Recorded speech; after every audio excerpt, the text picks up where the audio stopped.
Welcome to Mental Horizon, where we explore the obscure and bring it to light. I talk about self-discovery, mastery, expression, and anything else that helps to discover clarity, purpose, and fulfillment. I'm Montell, the host, and your guide to define new standards of being and go beyond the mental horizon. Let's go. So in this episode, I'm going to talk all about self-deception. I'll begin by breaking down the topic and then addressing some common associated challenges. And lastly, I'll offer some practical advice for you to apply in your life.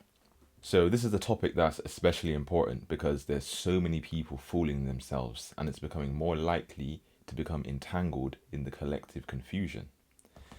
The definition of self-deception that I have here says that self-deception is a process of denying or rationalizing away the relevance, significance, or importance of opposing evidence and logical argument. Self-deception involves convincing oneself of a truth or lack of truth, so one does not reveal any self-knowledge of the deception.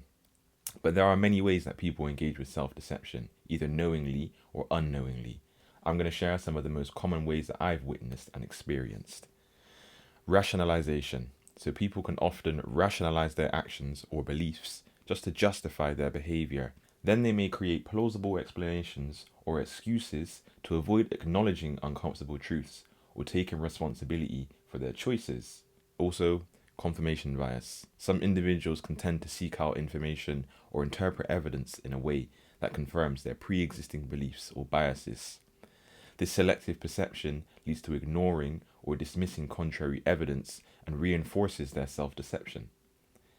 There's also cognitive dissonance, because when faced with conflicting beliefs or information, individuals may unconsciously alter their perception to reduce the discomfort. That may downplay inconsistencies, ignore contrary evidence, or convince themselves that their actions align with their values. And the potential consequences of engaging in self-deception on an individual level is impaired decision-making, because it can lead to poor choices and actions based on distorted beliefs and compromising your personal well-being and success. It can also put a strain on relationships, because when someone deceives themselves, they may struggle to actually form genuine connections, as self-deceptive behaviors and beliefs can create barriers to trust and intimacy. And then also there's stagnation and missed opportunities, because engaging in self-deception can hinder self-growth, limit self-awareness, and prevent individuals from pursuing new experiences and reaching their full potential.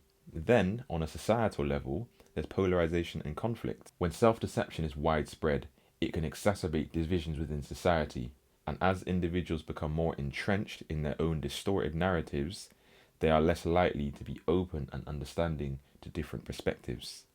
There's also the spread of misinformation, and this can contribute to the propagation of false information and misinformed conspiracy theories, leading to the erosion of truth and undermining societal discourse and decision-making.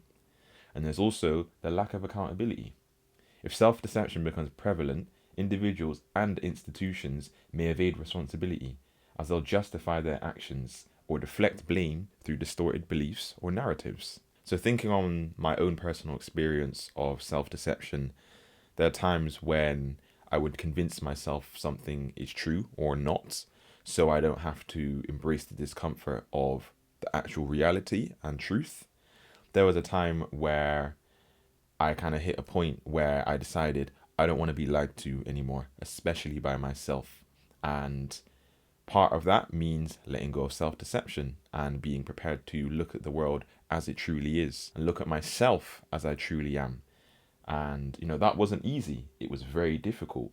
But the deception that I was, putting myself through, the lies that I was telling myself, brought me to a place that I didn't like being in.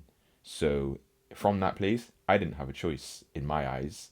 It was either continue to regress or perpetuate something that is only killing me slowly, mentally, emotionally, and physically, or take accountability and actually be prepared to do something about the behavior that's holding me back.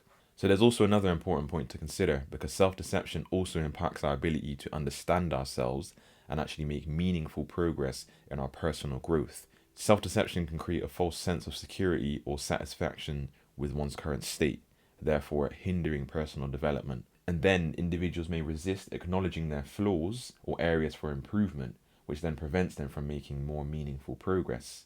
There are times when, I feel that I've reached a certain point, I've hit a certain checkpoint, crossed the threshold, and that gives me a sense of security, but for how long?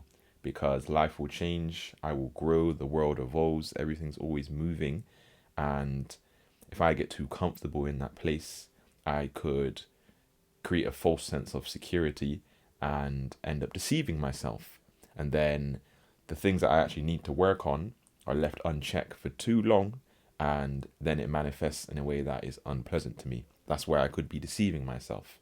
So it's important to just always remember for myself to just be aware, be switched on. Remember, I need to understand myself, you know, totally transparently, totally vulnerably, because otherwise it's going to be a distorted understanding of myself. And there's also the inaccurate self-perception.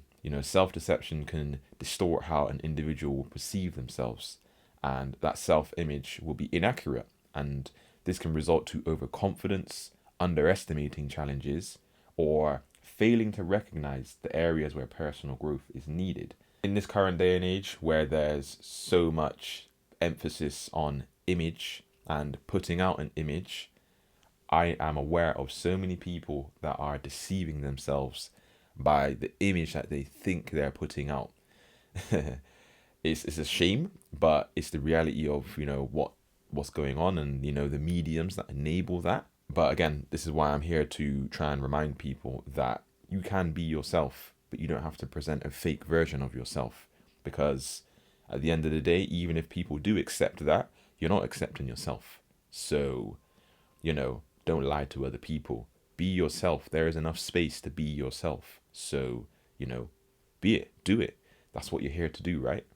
There's also the resistance to introspection. Self-deception can discourage introspection and self-reflection, because some individuals may avoid examining their thoughts, emotions, and behaviors honestly.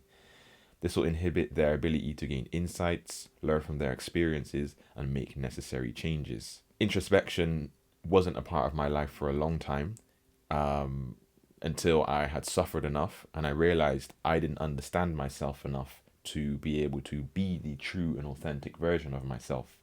And, my self-deceptive beliefs for a long time made me resist introspection. I would laugh at anyone that would offer or suggest a meditation to me, until I had suffered enough and I did it myself. I had no choice. But then it was like looking in the mirror and getting a blunt look at myself, a raw image of who I had made myself become. Of course, that's conscious and unconscious, but it's my responsibility at the end of the day. No one else can be accountable for me, especially as I've grown into an adult, But before we move on, I want to briefly touch on how self-deception also affects our relationships with others and our ability to connect authentically. So firstly, the main one probably, trust and authenticity. Self-deception can erode trust in relationships, because individuals may present distorted versions of themselves and hide their true intentions or deny their shortcomings. Like with the self-image example, people might present who they want you to see them as, but that's not who they are, or they might not even know who they are. So how can anyone form a true and authentic relationship built on trust and connection if either one of the party or the people in the connection is lying to themselves? That's a huge barrier for actually forming a relationship. Also, there's the lack of emotional intimacy. Self-deception can also hinder emotional vulnerability and genuine connection, as individuals may fear exposing their true feelings. I would say that was definitely me in the past. I wasn't always authentic with my emotions. I didn't know how to even feel my emotions without them overwhelming me. So I would deceive myself and say, I'm not emotional, or whatever lies I had to say to, make me feel comfort, a sense of security, which is not secure at all. And then, of course, as well, self-deception can lead to misunderstandings and misinterpretations in communication, because when people present their distorted beliefs onto others, they might misread their intentions. And when, someone acts on that intention and it didn't go the way they expected, or it wasn't what they thought it was, That's because someone wasn't clear on their intentions. Someone didn't know how to communicate their intentions. So that leads to misunderstandings and then a breakdown in communication. But remember, some people have learned these behaviors. Some of the behaviors that I've had to work through, I had learned. I wasn't born like that. So it's important to attempt to actually understand and try to address the root cause with compassion and empathy. So now we have that covered, let's explore some of the common challenges associated with self-deception. I feel inclined to discuss the potential underlying psychological mechanisms that contribute to self-deception and make it difficult to recognize, such as defense mechanisms. Self-deception can be a result of defense mechanisms like denial, repression, or projection, things that I'm very, very familiar with. I was and have been in denial and repressed and projected so many aspects of myself or other people. You know, when I was young, there were experiences that I couldn't understand and I didn't know how to process. So I would have had to come up with a defense mechanism, and that would be a belief. I would rationalize it. I call it now my defensive ego, which served a purpose at a time. It did protect me from, pain and things that I didn't understand. But I'm an adult now, and I don't need to let those beliefs guide me anymore. I don't need a protective ego like that anymore. So I had to spend the time to, cultivate and address and understand and rebuild my identity, my ego, and have a healthy functioning mindset that actually allow me to move forward in life. Because the previous mechanisms, my defensive ego, it helped me protect my self-image or, my reality by distorting or avoiding the unpleasant or threatening information or circumstance that I or anyone could be presented with. There's also cognitive biases, like confirmation bias, motivated reasoning, and all of the others, and they can all actually contribute to self-deception. These biases will influence the way that information is processed. This will lead to individuals selectively perceiving or interpreting information in a way that aligns with their pre-existing beliefs. It's kind of like they've got this cookie cutter and everything has to align to that. And if it doesn't, then it doesn't align with their worldview, which means it will be dismissed, it's not real, and has no significance to them. That, that framing, that bias is the thing that could be holding them back. Like I said, it might have served them in a time in the past, but it's not a one-size-fits-all kind of thing. We have to be dynamic in our perception so we don't deceive ourselves.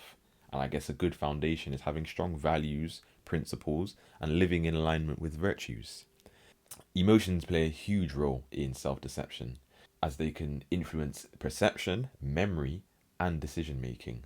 And the emotional attachment to certain beliefs or desires can cloud judgment and make it challenging to actually recognize and confront self-deceptive patterns.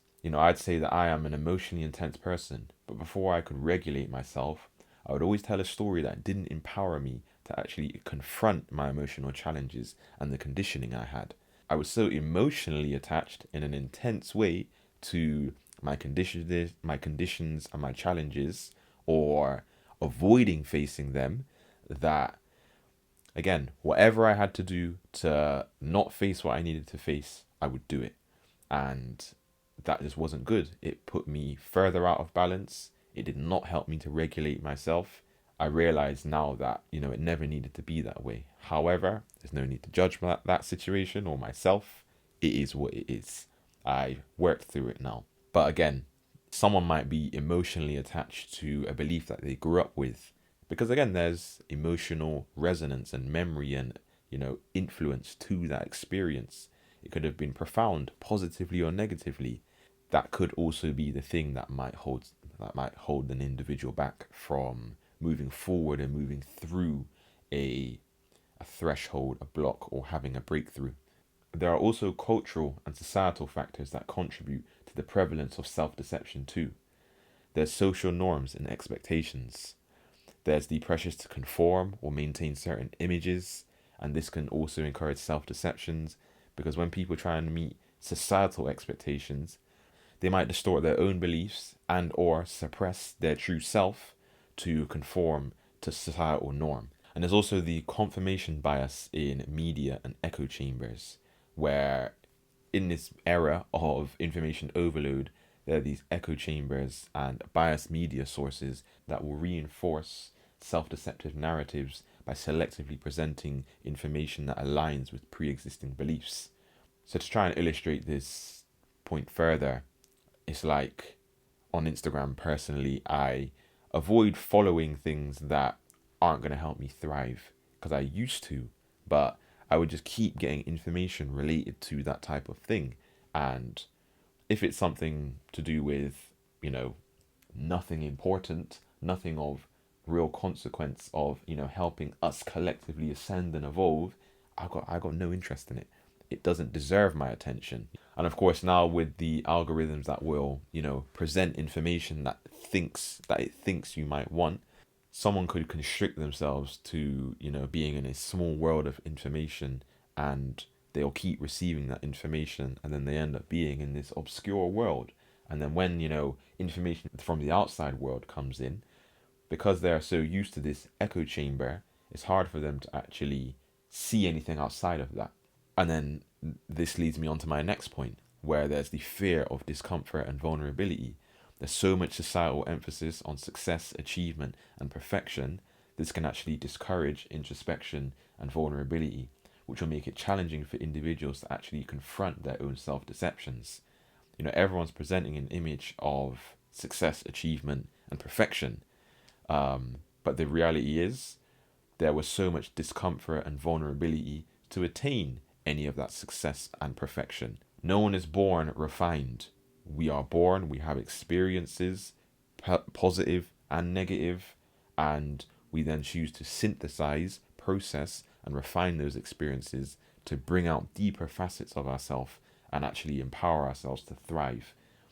That is self-discovery, realizing how a circumstance is not bigger than you or better than you, or has power over you, but you can take your power out of the circumstance.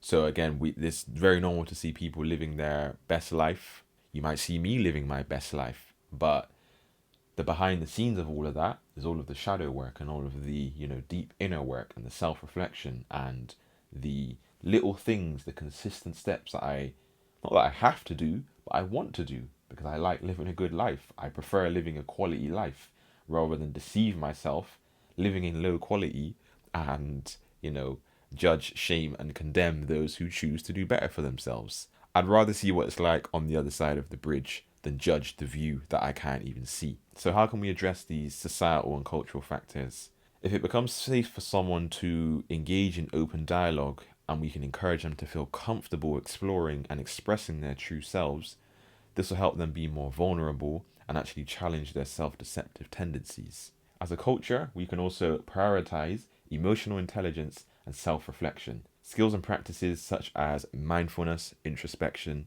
and empathy can facilitate self-awareness and reduce the prevalence of self-deception in society. I was not emotionally intelligent. I had to learn that. I had to teach myself. And what is the best way other than real experience? I have been and continued to be triggered or invited to grow many times, continuously. But, that actually gives me the opportunity to work on my emotional intelligence. And it's now at a stage where, a lot of things don't really move me anymore. And if it does, I can regulate myself, wait for the appropriate time, and actually unpack and address why that thing had an effect on me. Now that we've covered that, let's explore how self-reflection and introspection helps in uncovering areas of self-deception and promoting personal growth. Self-reflection and introspection create opportunities for individuals to examine their thoughts, beliefs, and behaviors more closely. The heightened self-awareness allows individuals to identify and uncover areas of self-deception, enabling personal growth by acknowledging and addressing these patterns. Through self-reflection, individuals can actually identify their cognitive biases and faulty thinking patterns that contribute to self-deception. And by actively challenging these biases and exploring the alternative perspectives, people can actually cultivate a more objective understanding of themselves and the world around them, rather than perpetuating these old beliefs, standards, and ways of being that have served their purpose. And it's for now the individuals to go within themselves and unpack all of this old energy and bring out the energy that they want to bring in. And we can all put together into a soup collectively and actually help each other grow. Self-reflection and introspection will also facilitate behavioral change because it will actually provide insight into your motivations, your values, and your goals. When you uncover the self-deceptive patterns, you can actually develop strategies and make conscious choices to modify your behaviors. And then this will help align with the true authentic self within you and then promote your personal growth. When I first began, sitting with myself and practicing meditation and being more self-reflective, the patterns that were not serving me became very clear. It wasn't easy to unpack that because I would then journal and I'd have to then express all of this, why I was behaving in that way, why I felt like I needed to, what was the root cause. It wasn't easy, but the behaviors that I was expressing was not bringing me anywhere I wanted to be. Self-compassion plays a large role in addressing self-deception and fostering self-awareness because it allows us to reduce the self-judgment. It allows individuals to approach their self-deceptive tendencies without harsh self-criticism, creating a safe and non-threatening space for self-reflection. I would say I am a very, very judgmental and critical person towards myself above all else, but I can be towards others. Learning to do that less towards myself has been necessary because let's say I'm working towards something and I fall short by just a tiny bit, the way I would judge myself and criticize myself and, make myself feel bad for trying to be better. Sounds crazy, right? So yeah, I had to learn to, be compassionate, which was difficult because in this imperfect world, we are fated to make mistakes. We are fated to be imperfect. And, we have to learn to be compassionate towards ourselves in the face of that because we're going to continue to be imperfect. That's why we're here. But it's bringing the loving essence and energy to our imperfections. Self-compassion also encourages self-forgiveness and growth. It enables individuals to forgive themselves for past mistakes and instances of self-deception. And the forgiveness fosters a mindset of learning and growth, which then empowers individuals to make positive changes and move forward in their personal development. Self-compassion nurtures an internal environment of support and understanding, which helps individuals navigate the discomfort of recognizing self-deception. It promotes self-care and resilience, allowing individuals to confront their self-deceptive patterns with kindness and motivation for personal growth. I would say my supportive mindset came quite later on in my journey. It wasn't very supportive at the start. It was, you need to do this, you need to get better. Still sometimes to this day. But my inner world is so much more compassionate now. Even when I do make mistakes, I'm not so hard on myself. I'm not going to judge, shame, or burden myself or punish myself because I would do that. I would imply that if I make a mistake that I should be punished for that, whether that's from myself or from another, or allow myself to be treated in a certain way. I needed to stop doing that. That is not compassionate to the self. So my inner environment is a lot better. It's a lot more friendly. Still has work to do, but I'm comfortable sitting by myself even after a mistake that I might make, or even when I deceive myself and I know I'm doing it. I will stay conscious throughout that rather than switch off, so I can actually be aware of the processes. So then when I do choose to reflect and or journal on it, I can actually have better recall and clarity of what I was thinking and experiencing throughout the circumstance. Now, I'll explore the role that vulnerability plays in combating self-deception and how we can embrace it more effectively. So vulnerability allows us to open up to self-reflection. It allows individuals to honestly explore their thoughts, emotions, and beliefs without judgment and defensiveness. It creates a safe space for genuine self-reflection, enabling the recognition and examination of self-deceptive patterns. I'd also say that vulnerability is a practice. I would say that I don't want to use the word struggle, but I do have to motivate myself to be vulnerable sometimes because I'm very private and introverted, but what I'm doing is a very, very vulnerable thing. So I've had to be vulnerable to prove to myself that I'm good at this. This is what I like to do. I had to jump through so many hurdles of self-development and growth before this podcast could even become a thing. Vulnerability is, again, that ability to look in the mirror and hold that gaze. And even if the pattern or the image becomes unpleasant to look at, you just keep looking, because from that vulnerable place, that is a place of almost acceptance, you could say, of saying, yeah, do you know what? I look at you, I acknowledge you, I am inclusive of that aspects of myself or another. And doesn't mean I let it get the better of me, but I am giving space for it to exist so I can allow myself to grow and be inclusive of that aspect. Being vulnerable involves seeking feedback and perspectives from others, even if it challenges our own beliefs. By embracing vulnerability in this way, individuals can gain valuable insights and challenge their own self-deceptive narratives more effectively. Sometimes I talk with people vulnerably, and I'm not seeking any type of feedback or validation, but I'm just speaking as myself.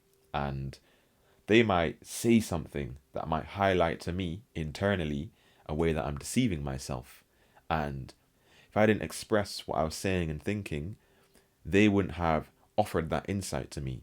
Whether they're actually trying to help me or not, they offered it because I was vulnerable in the first place. So, life is a co-creative process. And if you want to get something out of life, you've got to put something into the pot. And in this world, being vulnerable and, bringing your imperfections to the surface is great, because then we can all learn to be inclusive of each other's imperfections. Vulnerability requires stepping out of one's comfort zone and being willing to face the discomfort of self-examination and self-inquiry. By embracing vulnerability and the associated discomfort, individuals can break free from self-deceptive patterns and enable themselves to thrive. In nature, one of the main constants is growth and change. Everything in nature is always growing and changing. That is guaranteed. We are a part of nature, so we are not exempt from that law, that rule. So, in that sense, you have to be willing to step out your comfort zone. You have to be able to examine yourself. We are conscious beings, so the way in which we grow now is in our consciousness, in our thought patterns, in our ways of thinking, in our ways of being. Sitting with discomfort has not always been easy for me as well. Even to this day, there are times when I'm like, I don't want to sit down and sit with myself. I'd rather do anything else. But I also know distracting myself from doing the thing that's actually going to support me above anything else and will give me the most relief and balance, I may as well just sit with myself. And that's not always comfortable. It can be very uncomfortable. But when I sit and I breathe and I take time to just settle in, all of that stuff just absorbs itself. It evaporates almost. And I then feel proud of myself. I feel, a sense of achievement and accomplishment, not over anyone else or anything else, over myself, over something that no one else can accomplish. And as I've done this over the years, and I keep doing this, and I keep proving to myself that, I am the master of myself, well, then how's anyone else going to get the better of me then, really and truly, if I've mastered myself and my own discomforts, and I can be vulnerable to myself. I also had to learn to embrace those aspects of myself that I didn't like looking at, because when I did look at that or I made mistakes, I would hate them and essentially hate myself. But I don't want to hate myself. So what do? I got to be inclusive. I got to embrace it. I've got to lean into it. I've got to understand it. If I understand it, it won't need my attention anymore. From an internal, introspective place. I'm not saying everything that you don't understand, you should give it your attention. But if you're drawn to it and it's an internal aspect of yourself that keeps rising to the surface, it needs to be addressed so it can be laid to rest and settle.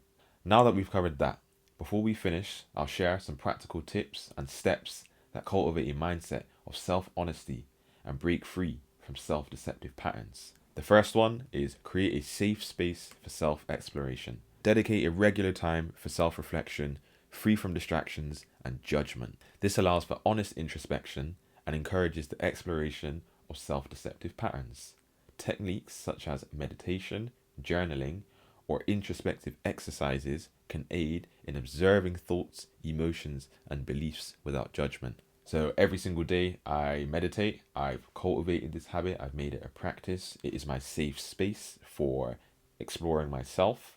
There's this small window of time in the morning, around 25 minutes on average. I will sit with myself and, just check in with myself. Over the years, that small window of self-compassion and vulnerability and, the undoing and the releasing of limiting beliefs has then opened up, flourished, and spread out to all of the other aspects of my life. 20 minutes a day or 25 minutes a day has changed my whole life, I would say, rather than, frantically trying to do different things to make myself feel better or feel more self-worth or whatever it was for me at that time. It was easier to just sit with myself and let go of what was holding me back.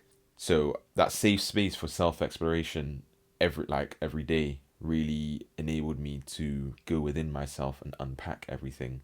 I can now bring that safe space with me wherever I go. I am that safe space. So let's say I meet someone, I can actually guide them through the process that I go through myself all the time.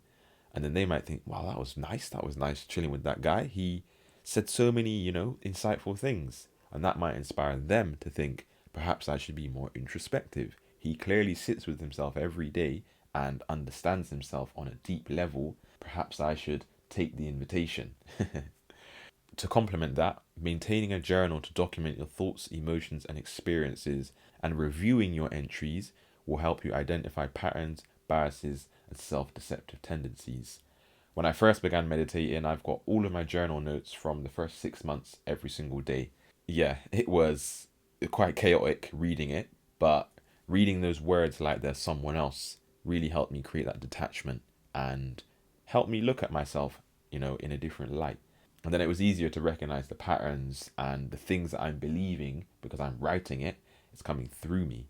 So what I would then do is address that belief, release it. So then what comes through me is a more pure and authentic expression and channeling of my authentic and higher self. Even now when I journal, it's not as frequently as I used to, although I'm always taking notes on my phone anyway. But yeah, I now like reading my journal notes. My journal inspires me to continue moving forward. And of course, as mentioned, practicing self-compassion and self-forgiveness. Cultivate a mindset of self-compassion and treat yourself with kindness and understanding. Forgive yourself for past instances of self-deception and use them for opportunities for growth and learning. Challenge your own beliefs.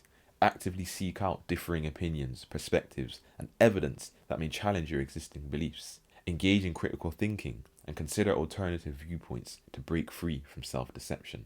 There's nothing wrong with challenging your beliefs because, like how we challenge ourselves physically in a gym to get stronger, we need to challenge ourselves mentally and emotionally to be more sentient, more conscious, more evolved in our thought processes. Feedback and accountability, of course, that goes without saying. Seeking honest feedback from trusted individuals that can provide valuable insights into your blind spots and your self-deception. You can also create an environment for yourself which, fosters accountability, where others will be able to call out the inconsistencies and challenge the self-deceptive narratives. This can support personal growth and awareness. And again, you will have that support network of people around you that will hold you accountable to the standard that you're worth living at.